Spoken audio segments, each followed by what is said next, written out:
السلام عليكم ورحمة الله وبركاته. سبحان الله، عندما هبط الأهلي لعب مع دوري كامل في الدرجة الأولى عشان يرجع، أما الاتحاد لعب مباراتين فقط مع فريق واحد اسمه الشرق من الدرجة الثانية حتى يصعد من جديد. أنا فعلا أقسم بالله أن الأمير عبد الله الفيصل عمل خير في الاتحاد، ولا ما دام يلعبون في الدرجة الثانية مع جميع الأندية عشان يصعدون، وفي الأخير يجيك اتحاد يقول لك الاتحاد ما هبط، لكن بإذن الله تعالى تثبت هذه الحقيقة.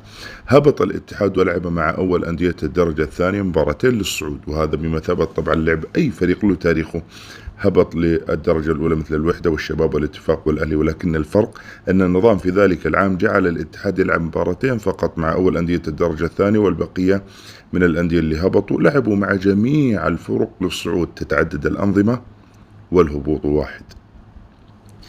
من أجمل الأشياء التي حدثت في ذلك العام 84 هو فوز الأهلي على الاتحاد 4-3، وانسحاب الاتحاد أمام الأهلي في تلك المباراة وشط نتائج الاتحاد وهبوطه ولعبه مع أول أندية الدرجة الثانية الشرق للصعود. إذا يحسب للأهلي أنه كان سببا في هزيمة الاتحاد وانسحابه وهبوطه كم أنت كبير أيها الملكي. لذا تجد الغالبية الساحقة من الاتحادية يستميتون من أجل طمس هذه الحقيقة، وخاصة بعد توثيق بطولة الدوري للأهلي المسلوبة.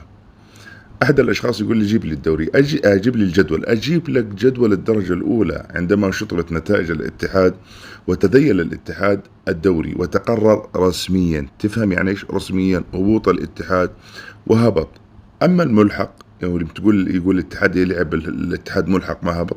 الملحق هذا هو نظام العودة للصعود أو البقاء في الثانية، كان النظام بهذا الشكل زمان للصعود، وكل سنة طبعا لها قراراتها وأنظمتها، وكان النظام حينها اللعب فيه مع أول أندية الدرجة الثانية اللي هي الأولى هذه الأيام، ولو ما كان الاتحاد فاز في المباراتين لما صعد، لكان بقي في أندية الدرجة الثانية. كذلك هو حال الأهلي، الاتفاق والوحدة الشباب، لو ما كان فازوا على كل أو جل الأندية للعودة، فاحمدوا ربكم يا اتحادية، غيركم لعب جدول كامل في الدرجة الأولى للعودة، أنتم لعبتم مباراتين فقط مع فريق واحد المتصدر من الدرجة الثانية للصعود وهو الشرق.